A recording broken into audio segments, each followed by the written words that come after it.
Esselamu Aleyküm değerli izleyenler. Karikatür Atölyesi'nin yeni bir bölümü ile karşınızdayız. Bugünkü çizim konumuz 3 Aralık Dünya Engelliler Haftası münasebetiyle engelliler ve engelsizlik üzerine olacaktır. Yine sizler de ekranlar başında bizlere eşlik edebilirsiniz. Hazırsanız başlayalım.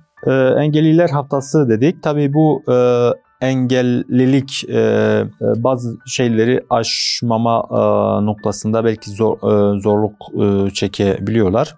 Biz de bugün engelleri aşma, yani engelliler üzerinden engelleri aşma temasıyla bir karikatür yapacağız.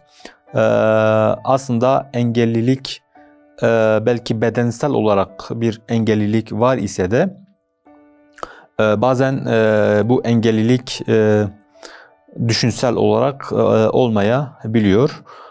Bu anlamda bir temamız olacaktır. Örneğin bir engel yapacağız. Daha doğrusu bir duvar yapacağız. Aşılması zor bir duvar ve bir engelli kardeşimizi de örneğin tekerlekli sandalyede yapacağız. Onun bedensel veya fiziksel olarak bu engeli aşamasa bile düşünsel, fikirsel olarak bunu aştığını göstermeye, yansıtmaya çalışacağız. Şöyle bir duvar ile başlayalım. Öncelikle bir yer düzlemi yapıyorum. Örneğin şurada bir yer düzlemimiz olsun.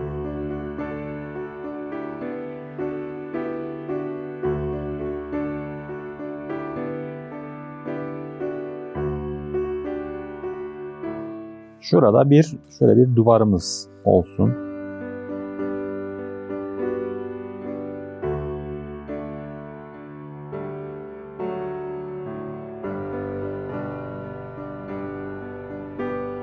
Bu duvarda tabii şöyle teller de olabilir. Şöyle bir tel örgü yapalım.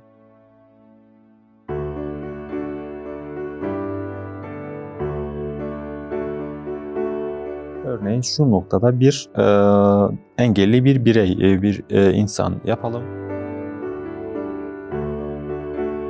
Örneğin şurada tekerlekli sandalyede olmuş olsun.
Daha sonra dedik fiziksel ve bedensel belki bir engelden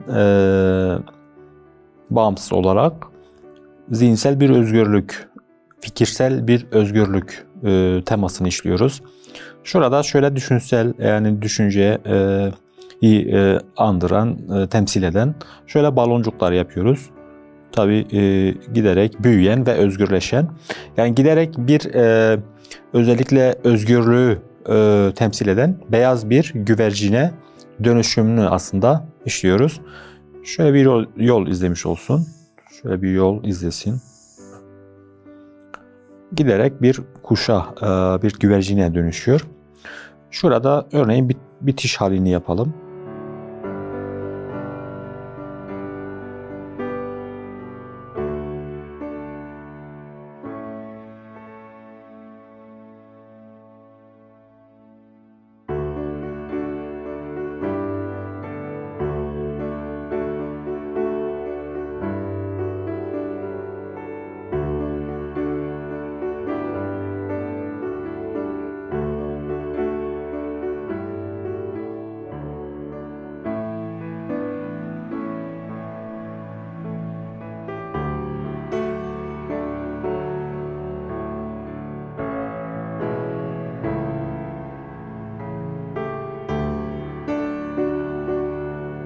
Bunu da yaptıktan sonra artık daha detaylı ve daha koyu bir kalem ile üzerinden geçebiliriz. Şöyle başlayalım. Yine şuradan başlıyorum.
Bugünkü çizimimizin sonuna geldik. Bugün 3 Aralık Dünya Engelliler Haftası münasebetiyle engelliler ve engelsizlik teması üzerineydi. Yeni bir programda yeni bir konu ile karşınızda olmak ümidiyle Allah'a emanet olun.